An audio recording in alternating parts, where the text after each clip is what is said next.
योगी जी, आप जातियों में सबको एक साथ लेकर चलने की बात कर रहे हैं, दलितों, ओबीसी देखिए सबको प्रतिनिधित्व मिलना चाहिए। बीजेपी नहीं, का लेकिन पार्टी का नारा सबका साथ सबका विकास भी है।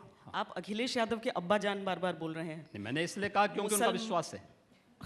मुसलमानों को हमेशा ऐसा लगता है कि भाई उन्हें शामिल नहीं किया जा रहा है, और जितने कानून आप ला रहे हैं सब मुसलमानों को टारगेट करने के लिए ला रहे हैं। हम किसी व्यक्ति, जाति, मत और मजहब को ध्यान में रख करके कानून नहीं बना रहे हैं।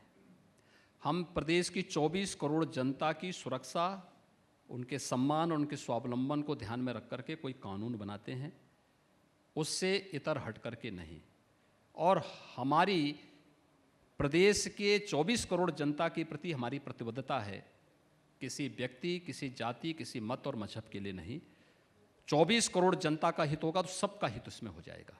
और इसीलिए प्रधानमंत्री जी ने सबका साथ, सबके विकास और सबके विश्वास की बात की है। योजनाओं का लाभ सबको।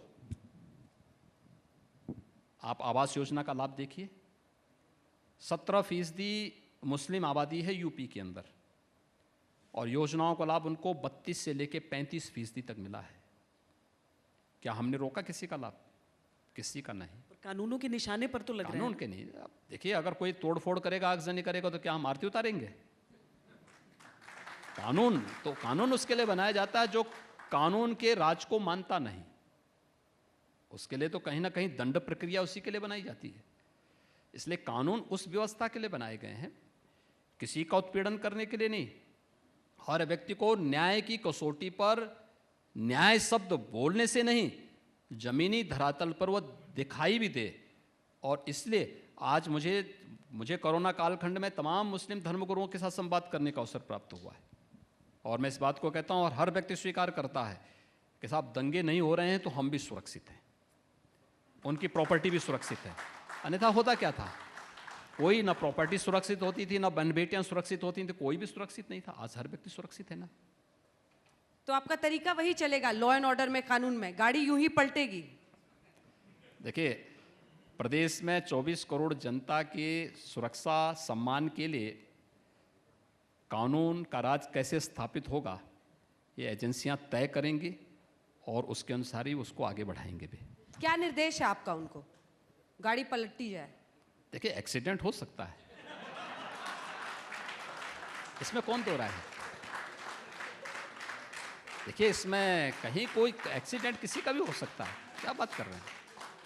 कैसे हम इस चीज को कहते हैं? अखिलेश जी बोले कि टॉप 10 माफियाओं की अगर लिस्ट बनाई जाए, एक सूची तैयार की जाए, सबसे ज्यादा किस पार्टी में होंगे, ये किसी से छुपा हुआ नहीं है। आपकी ओर साफ तौर पर इशारा। ठीक ही बोल रहे हैं। और ये तो जनता जानती है, ये तो गांव गांव का एक एक बच्चा जानता है। देखिए, बीजेपी का एक कार्यकर्ता जाएगा, जनप्रतिनिधि जाएगा, जनता उसको बड़े सम्मान की दृष्टि से देखता है, शरीफ है, ईमानदार है, और उससे मूल्यों, आदर्शों की बात करेगी। लेकिन मैं एक बात बताऊं, क्या समाजवादी पार्टी के किसी जनप्रतिनिधि या किसी नेता के साथ एक कॉमन मैन का व्यवहार यही रहेगा? कभी नहीं रहेगा। उसको मालूम है उसकी प्रवृत्ति क्या है।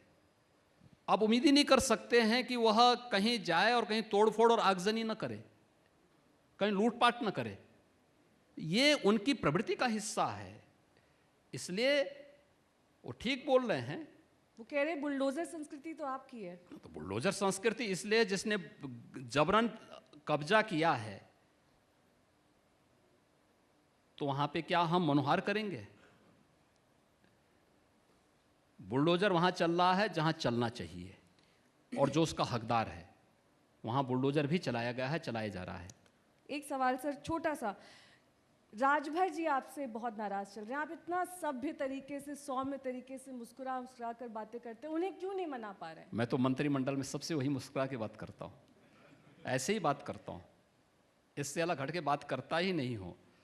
अब हो सकता है मंत्रिमंडल में आने पे बहुत सारे लोगों के एजेंडे बदलने शुरू होते हैं, तो हमें भी थोड़ा बदल करके बात करनी पड़ती है।